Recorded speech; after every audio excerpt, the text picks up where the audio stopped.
Manipuri Wari channel asibu tabiriba khwai pumnamakpu taram naujari.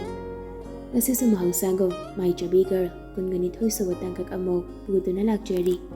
Mayam punna taminarasi. Jinglay khonjal tanik yam wana hangjari. Ibe jaso sormasang hondorakladuna. Noigi heart failure haidunine. Mamagi wahaidu dabada kokthakta braza tarakpagum pangkhak oikri. Lengli pangiba thawai panba pungnamak chaklep kibagum tawri. Tarang amada maya karab yengkiba mifam adudagi hongdorakidri jingleido. Ibe jaso makhatarduna. Naitum pukjabago oire panthokna nungaikidri bahaudu dabada. Heart transplant tawdragadi yaroin haine doctorna. Asi haiduna majanupida yenglakpani. Adabu majanupina mangduna leirambada ubada ingangakna hanglai. Thaibiya kaidore. Jingleidi sangsar amadani lairibadu. Mamana kauribadu kataba natti. Handakti be jaso majagi masanomladuna. Icha thaibiya kaidorage minangbo. Mamana masanomdana kaurukpaduda gyan lagli. Adabu gyan lakpa mikupda mamitagi mapisa sintharakli. Mamana chingnakiba tari khan mamidu khangoy ushanduna kapngang tawarduna harakli. Ima mita kaino majangkre. Asi hainduna mabidu sintharakli. Ibe jasuba khalabjang silakduna sisi kadari mayenge. Wahai se hairaduna majangi mamidu yenglamli. Adudagi amuk tapna harakli. Sidi kashu jangdene he thoibiya. Jinglay kapningbadu wana khangjinduna. Haujikti pharima. Phare dudi jakse jathuasiko. Ima ai janingdre. Wahai shikak hairamlaga phakhagatuna magi kadamna gam lagli. Ibe jaso kariso haida ngakjana na yengduna lehauri. Jinglay magi thongdulon silamlaga phamungdamna jun silakli. Monda mamai upsinduna pena kapje. Kapna thamoy sokna suting thajari. Asukwa bachina. Uwa thangma ngamdaba china. Karigi ifamda khudoloina tambibanu. Ifamdagi karigi aigi nungsibabu sietana puge khanbanu. Yaroye. Sangai yaroye. Aina taibungsida hingduna laibingaida. Aina nungsibabu ifamdagi sietana puge sangai yaroye. Amuk phuk haugaladuna mapido sasatay thoklaga bathroom tamna gam makhongdu yangna thangduna janglakli. Ngahaki matu irumai thajaba loyarduna thoraklaga phi asing masetlami. Masam achotpadu maso hair clip jaramana nakandagi khomgatuna phajali. Mayamda loyraga amuk hobe magi kanege thorakduna Ningthouja mahila libaka adu tamna janglaklaga dup mayakatuna mapi shinthana ipa mabu mabuk ningchangna ningzarakli. Ningthouja ipa thapuna chana namit khuding dup mayramadi hairang lirang katuna asakoina ningjarakpase ipana arna tasengna mag apian maphawarbadi dathoiba phatanu ngatwan biganu ko aigi thawai wariba dathoigi Wansi jangyalbo na chana ningjariye. Asi hainduna hik launa pena kaplakli janglaydo. Adudagi amok machina thokna tapna solakli. Tangai fadrabadi ai hakchangna yawriba amata ngaiba thamoisi mafamda khudol tamlamduda taimang pasi thanokani. Ibe jadi chakhomna thabak tawduna laikhibana machanupina tawriba singadu khanglamde. Matangi ayukli. Pungni pal tawa duwaiduda Jinglay mobile do ring lagli. Jinglay shu mobile do paikhatuna yenglamli. Adabu Malcolmgi call oirambaduda pat paikhalli. Hello. Malcolm na Jinglay thongala thoro ai ngai ledi. Jinglay do pakhala kaidore haiba. Da thoina itai malo jo haiba gilakpani. Wahadu tawada Jinglay do khangai hairakli. Thoklaga ngarama. Asi haiduna pirol phawba hongdana gam chenthorakli thangal tamna. Mama su laita boibana kanada so sida chatkani khotkani hairamda chumtring Malcolmgi manak tamna jangnakli.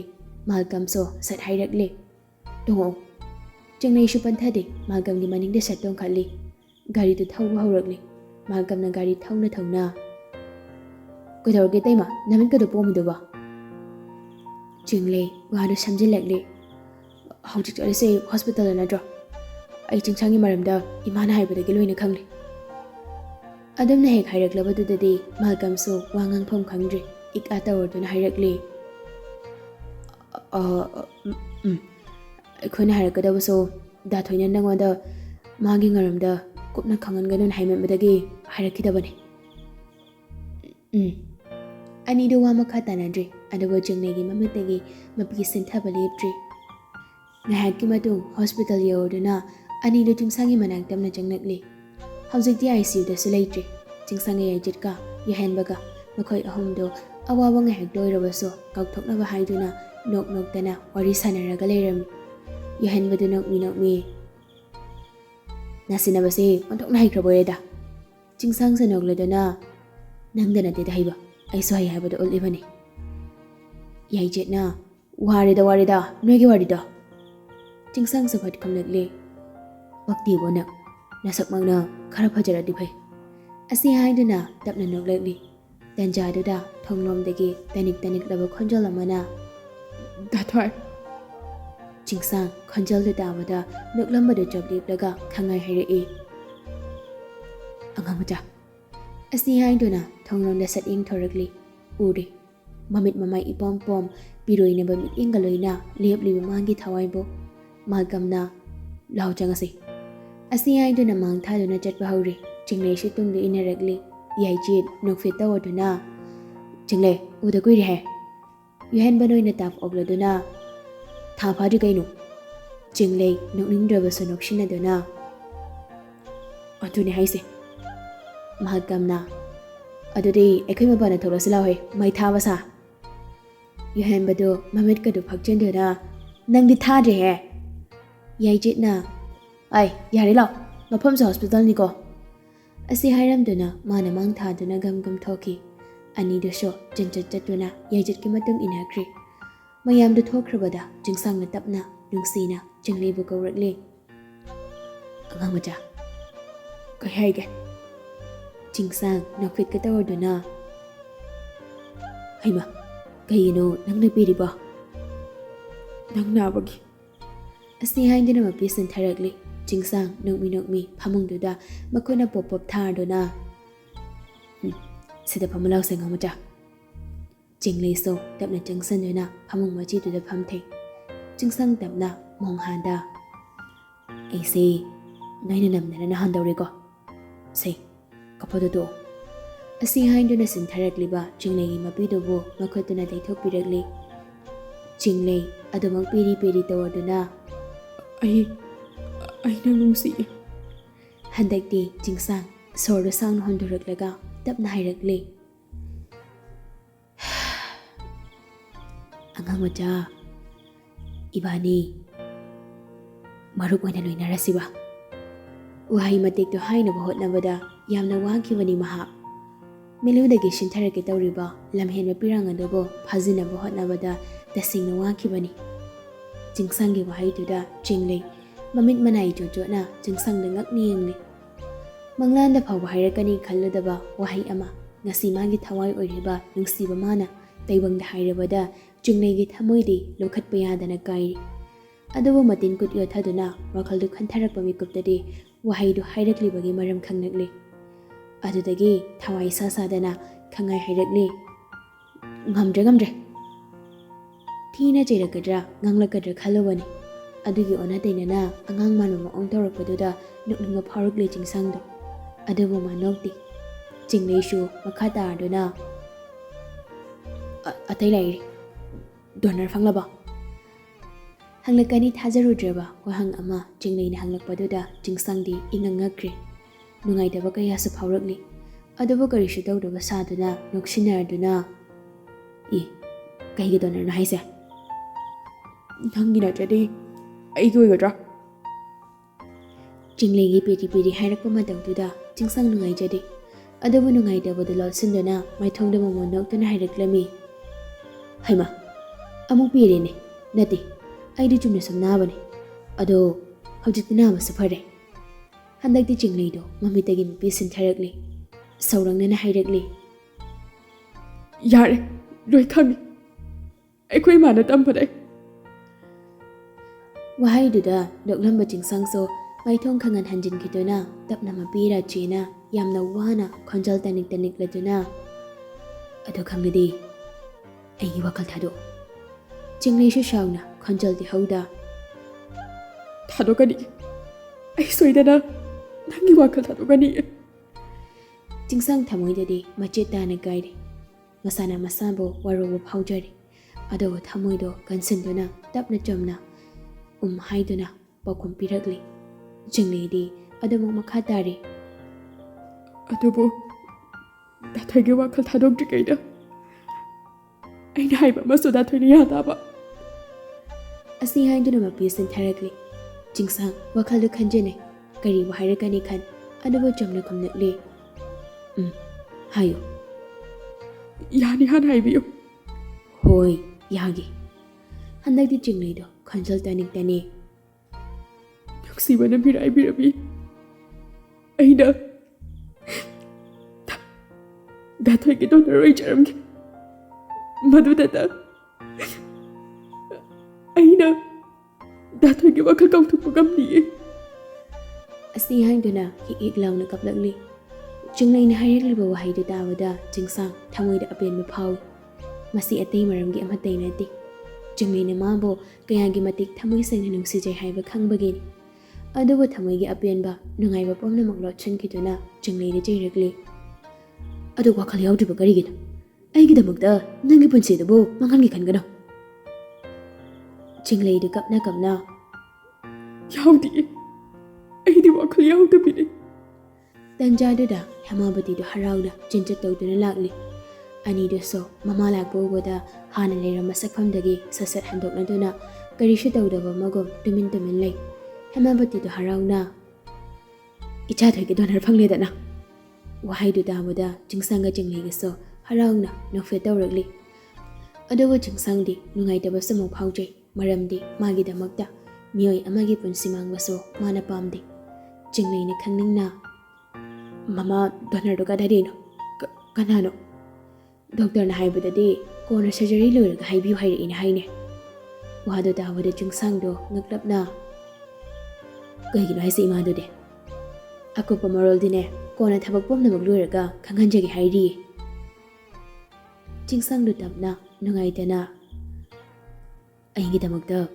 ꯃꯥꯒꯤ ꯃꯃꯜ ꯌꯥꯝꯂꯕ ꯄꯨꯟꯁꯤꯗꯣ ꯀꯠꯊꯣꯛꯄ ꯉꯝꯕ ꯃꯥꯗꯤ ꯑꯇꯥꯡꯕꯅꯤ ꯑꯗꯨꯒ ꯏꯃꯥ ꯑꯩꯗꯤ ꯑꯁꯨꯝꯅ ꯁꯨꯝ ꯂꯣꯏꯈ꯭ꯔꯁꯅꯨ ꯗꯣꯅꯔ ꯑꯣꯏꯒꯦ ꯍꯥꯏꯅ ꯂꯥꯛꯂꯤꯕ ꯃꯥꯒꯤꯁꯨ ꯁꯦꯜꯒꯤ ꯑꯆꯤꯟꯕ ꯂꯩꯕꯒꯤ ꯁꯣꯏꯗꯅ ꯑꯣꯏꯔꯝꯒꯅꯤ ꯑꯗꯨꯅ ꯃꯥꯅ ꯗꯔꯀꯥꯔ ꯂꯩꯕ ꯁꯦꯜꯗꯣ ꯄꯤꯕꯤꯔꯒ ꯆꯠꯍꯟꯕꯤꯈ꯭ꯔꯣ ꯏꯃꯥ ꯀꯗꯣꯝꯗꯒꯤꯅꯣ ꯈꯪꯍꯧꯗꯦ ꯌꯥꯏꯖꯦꯠꯅ ꯐꯠ ꯑꯣꯛꯇꯨꯅ ꯈꯨꯝꯂꯛꯂꯤ ꯍꯪꯆꯤꯠꯅꯦ ꯁꯔꯖꯔꯤ ꯇꯧꯗꯣꯏꯁꯦ ꯑꯗꯨꯋꯥꯏꯗ ꯋꯥꯊꯤ ꯋꯥꯔꯦꯝ ꯇꯧꯔ ꯂꯩꯔꯅꯨꯀꯣ ꯇꯥꯅꯤꯡꯗꯦ ꯍꯦꯃꯥꯕꯇꯤꯅꯁꯨ ꯃꯇꯦꯡ ꯄꯥꯡꯁꯤꯜꯂꯛꯂꯤ ꯑꯗꯨꯅꯤ ꯈꯔ ꯉꯥꯡꯉꯨꯅ ꯑꯩꯈꯣꯏꯅ ꯌꯨꯍꯦꯟꯕꯁꯨ ꯌꯥꯎꯁꯤꯜꯂꯛꯂꯤ ꯑꯗꯨꯅꯤ ꯀꯩ ꯊꯣꯛꯑꯦꯅ ꯇꯧꯗ ꯁꯥꯔꯤꯅꯣ ꯄꯛꯇꯦ ꯌꯥꯝꯅ ꯃꯥꯜꯀꯝꯁꯨ ꯗꯣꯅꯔ ꯐꯪꯉꯤꯁꯦ ꯍꯔꯥꯎꯒꯤꯗꯤ ꯂꯩꯇꯦ ꯑꯩꯈꯣꯏ ꯗꯥꯊꯣꯏꯁꯦ ꯍꯟꯗꯛꯇꯤ ꯆꯤꯡꯁꯪꯁꯨ ꯐꯥꯒꯤ ꯑꯣꯏ ꯀꯩ ꯑꯣꯏ ꯅꯣꯏ ꯑꯍꯨꯝꯒꯤ ꯃꯅꯨꯡꯗꯒꯤ ꯑꯝꯇ ꯗꯣꯅꯔ ꯑꯣꯏꯖꯒꯦ ꯍꯥꯏꯔꯛꯎꯗꯅ ꯊꯃꯣꯏꯁꯤꯅ ꯄꯦꯟꯒꯦ ꯑꯗꯨꯗꯤ ꯅꯠꯇꯦ ꯃꯌꯥꯝꯅ ꯈꯨꯝꯕ ꯅꯪꯗ꯭ꯔꯤꯉꯩ ꯌꯥꯏꯖꯦꯠꯅ ꯐꯠ ꯈꯨꯝꯂꯛꯂꯤ ꯑꯩꯗꯤ ꯉꯝꯃꯣꯏꯀꯣ ꯗꯣꯅꯔ ꯑꯣꯏꯕ ꯀꯥꯏꯅꯒ ꯃꯔꯝꯗꯤꯅꯦ ꯑꯩ ꯁꯤꯕꯁꯦ ꯌꯥꯝ ꯀꯤꯖꯩꯌꯦꯕ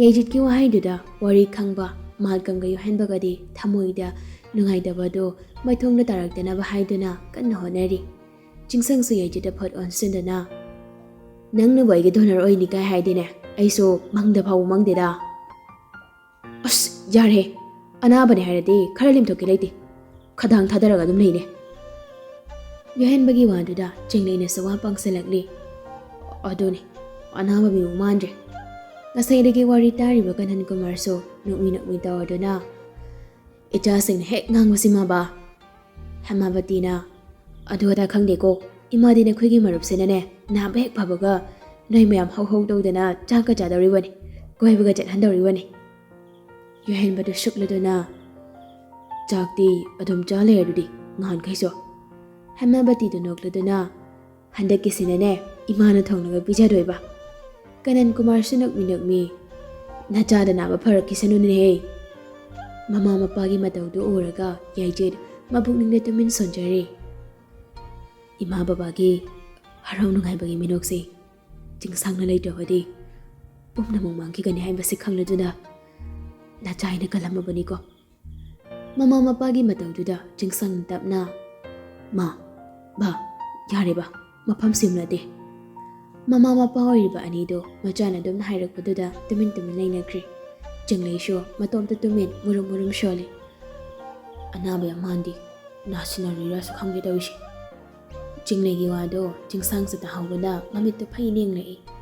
Jinglay shu khonjal thok de noksilakli. Jingsang sa tapna nokfitorakli. Haying surgery dawani haibagi namidangni. Nasiri pamung amantada Yaijid yuhenba pulap tulumi. Tasingbadi hipjaba khaktani. Tumthau haibadi yaba nati. Aniduna gana ganda onthauduna su hiplibani. Phagi tawduna talaijaba yuhenba ngasiri sasut tawduna kapli. Yaijid so manawna kapliba du tarami. Adubu kari sa haijabadi ngamdi. Yuhenba sum kaplambadagi Yaijid romda mamay onsunduna kapna kauragli. Da Yaijid so mitlo pirang sintha. Kay hay ganaw. Handagdi yuhenba mayamada konsunduna piyana kapnagli. Yaijid so onsulagduna manaw pa mo konsinbiraga kapli. Yuhenba du kapna. Dahagi nuksip basaktam se. Hayang dagi do mapanglaroy ko. Yaijid konjal da tanik. Adumain hay ganuna. Aidi nakoy ginanagda adum lingdana ligani. Da, ay khangbe da wai. Asuk nungsiba. Amata ngairaba yamaga kaidagani kalubada. Ay hingning ba powder. Tanjanuda luhang limbana konjal siri. Nakoy ani budum labran hay. Thong shabda hangudana. Mapana kaurakpaduda kaplamba anido mapisa sa taythokne. Luang limba so hanjina kaurakli. Tumabran hay. Yai. Yuhen. Yaijid konjal kitang haurab. Tumdriya baba. Asiyay duna pamundagi kumthay. Yuhen basu kumtharagli. Luang limbana. Thong sabda hangawri adude. Hoy baba. Machin manawani changduna thongda hanglami. Luang limba so majasing na thong hangdorakpaga tapna hairagli. Lau. Ngasidi babagi kana puna dumlusi. Mapagi wahaydada anido konjal tanik. Oh baba. Luang limba sa mapira jelagli. Adabu majasing okrabadi nungairaray kanduna. Mamaydo palay thokduna jatpa hauki. Anido sho mapagi matungda tapna inaragli. Nimituna aroy boyna mapamaja ahomdo puna duminaramli. Matangi ayukni. Luang limba nganna haugatuna. Majasing na janaba mathelu koy kaya langli. Yuhen baga magam gaso mapagi mating pangli. Adubu layriba mayamdo mabitagi mapi sinthadabam tiyawdri. Luang limba sintharakliba mapido daythoktuna Yuhen baga magam gada onsunduna hairagli. Nakoy ani chatlagade. Yaidu kawiro chakse jathoknaba. Ngayhak leradi chatnaba matabi urani. Yuhen ba kaplabagi khonjalda siri. Hoy baba. Mahagamga Yuhen baga sho pona Yaijid baga walaklam. Adubu kada hek jangge tawaga Yaijid na taramlibada ubada anido thanglamba khongthangdo jab liplaga machin mensinuna kaplami. Yaijid Pirol nana set chaba loyaduna magi kagi akoybada layriba pojay sing adubu koina jatuna makutna lanambi. Mabiso lepalay sinthari. Majinda so sonthangna na sholi. Nakoy kudik maputadogduna. Ay di chat patare. Mayamagi matawdo ying mangamdraduna Yuhen basu kaptuna mayamabu kaurakli.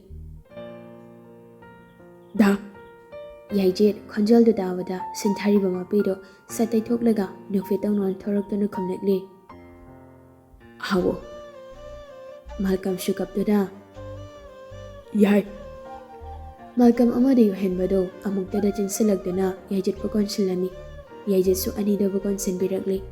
Yuhen ba konjal tanik na. Mikup sida. Mapam sida pulli ba sida giheda. Amukana ako'y punba panglaroy ko da. Mapok sige. Punsisi magiway na. Nga sinaloy ko. Ako'y napalasi. ꯑꯩꯈꯣꯏꯅ ꯇꯥꯕ ꯎꯖꯕ ꯐꯪꯗꯧꯁꯤ ꯉꯁꯤꯅ ꯑꯔꯣꯏꯕ ꯑꯣꯏꯔꯦꯀꯣ ꯑꯁꯤ ꯍꯥꯏꯗꯨꯅ ꯌꯨꯍꯦꯟꯕꯗꯨ ꯍꯤꯛ ꯍꯤꯛ ꯂꯥꯎꯅ ꯄꯦꯟꯅ ꯀꯞꯊꯣꯔꯛꯂꯤ ꯃꯥꯜꯀꯝꯁꯨ ꯀꯞꯂꯗꯨꯅ ꯑꯁꯨꯛ ꯅꯨꯡꯁꯤꯅꯖꯔꯤꯕ ꯃꯔꯨꯞꯁꯤꯕꯨ ꯈꯥꯏꯗꯣꯛꯂꯤꯕ ꯃꯄꯨ ꯅꯍꯥꯛꯁꯨ ꯊꯃꯣꯏ ꯀꯟꯃꯟ ꯃꯤꯅꯨꯡꯁꯤ ꯈꯪꯃꯟꯗꯦ ꯌꯥꯏꯖꯨꯠꯁꯨ ꯀꯞꯂꯝꯃꯤ ꯄꯨꯝꯅꯃꯛ ꯂꯥꯏꯕꯛꯀꯤꯅꯤ ꯈꯟꯗꯣꯛꯂꯁꯤ ꯑꯗꯨꯕꯨ ꯅꯈꯣꯏ ꯑꯅꯤꯗ ꯑꯩꯅ ꯁꯤꯟꯅꯔꯝꯒꯗꯕ ꯋꯥꯐꯝ ꯈꯔꯗꯤ ꯂꯩ ꯍꯟꯗꯛꯇꯤ ꯑꯅꯤꯃꯛ ꯌꯥꯏꯖꯨꯠꯇ ꯀꯣꯂꯝ ꯑꯗꯨ ꯊꯥꯗꯣꯔꯛꯇꯨꯅ ꯄꯨꯟꯅ ꯌꯥꯏꯖꯨꯠꯇ ꯌꯦꯡꯂꯛꯂꯤ ꯌꯥꯏꯖꯨꯠꯁꯨ ꯇꯞꯅ ꯄꯣꯀꯦꯠꯇꯒꯤ ꯆꯦ ꯃꯊꯞ ꯅꯥꯏꯕ ꯑꯃ ꯄꯨꯊꯣꯔꯛꯇꯨꯅ ꯌꯨꯍꯦꯟꯕꯗ ꯄꯤꯔꯗꯨꯅ ꯁꯤ ꯃꯁꯤ ꯉꯥꯅ ꯍꯥꯟꯅꯒꯨꯝ ꯃꯁꯛ ꯀꯜꯂꯕ ꯀꯥꯟꯗ ꯄꯨꯡꯐꯥ ꯐꯔꯕ ꯃꯇꯝꯗ ꯄꯤꯌꯨ ꯑꯁꯤ ꯍꯥꯏꯗꯨꯅ ꯃꯄꯤ ꯁꯤꯟꯊꯔꯛꯂꯤ ꯑꯅꯤꯗꯨꯁꯨ ꯈꯥꯝꯕ ꯌꯥꯗ ꯃꯤꯠꯂꯨ ꯄꯤꯔꯥꯡꯗꯣ ꯑꯇꯠ ꯑꯈꯝ ꯂꯩꯇꯅ ꯁꯤꯟꯊꯔꯤ ꯌꯥꯏꯖꯤꯠ ꯃꯈꯥ ꯇꯥꯔꯗꯨꯅ ꯅꯈꯣꯏ ꯃꯌꯥꯝꯅ ꯑꯩꯕꯨ ꯀꯥꯏꯅꯒꯗꯧꯔꯦ ꯍꯥꯏꯅ ꯋꯥꯔꯤꯕ ꯆꯥꯛꯂꯤꯕ ꯊꯃꯣꯏ ꯀꯥꯏꯔꯤꯕꯗꯨꯗꯒꯤ ꯁꯔꯨꯛ ꯆꯥꯝꯃ ꯍꯦꯟꯅ ꯉꯥꯅ ꯃꯥꯒꯤ ꯆꯥꯟꯅꯖꯕ ꯃꯇꯥꯎ ꯌꯥꯏꯁꯦ ꯃꯥꯂꯦꯝ ꯇꯥꯏꯕꯪ ꯑꯁꯤꯗ ꯂꯩꯇ꯭ꯔꯦ ꯍꯥꯏꯅ ꯈꯪꯂꯛꯄ ꯃꯤꯀꯨꯞꯇꯨꯗ ꯍꯦꯟꯒꯅꯤ ꯍꯥꯏꯕꯁꯦ ꯑꯩꯒꯤ ꯊꯥꯖꯕꯅꯤ ꯃꯇꯝꯗꯨꯗ ꯃꯥꯒꯤ ꯊꯃꯣꯏꯒꯤ ꯑꯋꯥꯕꯕꯨ ꯃꯁꯛ ꯈꯪꯕꯤꯕ ꯉꯝꯒꯗꯕꯗꯤ ꯅꯈꯣꯏ ꯑꯅꯤ ꯅꯠꯇꯅ ꯀꯅꯥꯁꯨ ꯂꯩꯇꯦ ꯍꯥꯏꯕ ꯑꯩ ꯈꯪꯉꯤ ꯁꯣꯔ ꯑꯃ ꯁꯥꯡꯅ ꯍꯣꯟꯗꯣꯛꯇꯨꯅ ꯃꯈꯥꯃꯨꯛ ꯇꯥꯔꯛꯂꯤ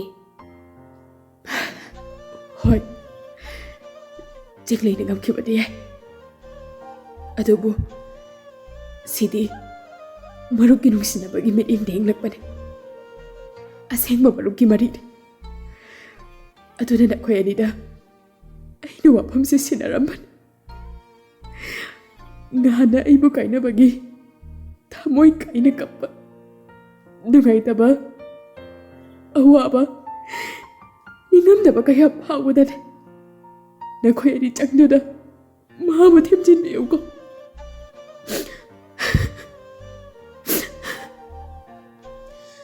ꯑꯁꯤ ꯍꯥꯏꯗꯨꯅ ꯍꯤꯛ ꯍꯤꯛ ꯂꯥꯎꯅ ꯀꯞꯂꯛꯂꯤ ꯌꯨꯍꯦꯟꯕꯅ ꯅꯍꯥꯟꯅ ꯄꯥꯝꯖꯕ ꯅꯤꯡꯖꯕ ꯄꯨꯝꯕꯗꯣ ꯅꯅꯥ ꯑꯣꯏꯅ ꯊꯨꯡꯍꯟꯒꯅꯤꯌꯦ ꯑꯁꯤ ꯍꯥꯏꯗꯨꯅ ꯈꯣꯟꯖꯦꯜ ꯊꯣꯛꯅ ꯀꯞꯂꯛꯂꯤ ꯃꯥꯜꯀꯝꯁꯨ ꯑꯗꯨ ꯉꯥꯏ ꯀꯞꯂꯤ ꯌꯥꯏꯖꯤꯠ ꯃꯄꯤꯗꯣ ꯐꯠ ꯐꯠ ꯇꯩꯊꯣꯛꯂꯗꯨꯅ ꯈꯣꯟꯖꯦꯜꯗꯨ ꯇꯅꯤꯛ ꯇꯅꯤꯛ ꯁꯦ ꯑꯔꯣꯏꯕ ꯑꯣꯏꯅ ꯁꯦꯜꯐꯤ ꯃꯈꯥ ꯐꯥꯎꯁꯦ ꯃꯥꯜꯀꯝꯁꯨ ꯃꯄꯤ ꯁꯤꯟꯊꯅ ꯈꯨꯝꯂꯛꯂꯤ ꯀꯥꯞꯁꯦ ꯌꯨꯍꯦꯟꯕꯅ ꯈꯪꯅ ꯃꯥꯒꯤ ꯃꯣꯕꯥꯏꯜꯗꯨ ꯄꯨꯊꯣꯔꯛꯇꯨꯅ ꯁꯦꯜꯐꯤ ꯀꯥꯞꯅꯕ ꯁꯦꯝ ꯁꯥꯔꯤ ꯌꯨꯍꯦꯟꯕꯅ ꯃꯣꯕꯥꯏꯜꯗꯨ ꯄꯥꯏꯗꯨꯅ ꯃꯥꯡ ꯊꯥꯡꯂꯤ ꯌꯥꯏꯖꯤꯠꯅ ꯃꯌꯥꯏ ꯊꯪꯂꯤ ꯑꯗꯨꯒ ꯃꯥꯜꯀꯝꯅ ꯃꯇꯥꯏ ꯊꯪꯗꯨꯅ ꯐꯣꯇꯣꯗꯨ ꯀꯥꯞꯂꯝꯃꯤ ꯐꯣꯇꯣ ꯑꯗꯨꯗ ꯇꯥꯔꯤꯕ ꯁꯛꯇꯝꯁꯤꯡꯗꯣ ꯑꯋꯥꯕ ꯀꯌꯥꯗ ꯂꯣꯠꯁꯤꯟꯅꯕ ꯍꯣꯠꯅꯔꯤꯕ ꯕꯤꯔꯥꯡꯂꯛꯇ ꯃꯃꯣꯟ ꯅꯣꯛꯁꯤꯟꯅꯕ ꯁꯛꯇꯝꯅꯤ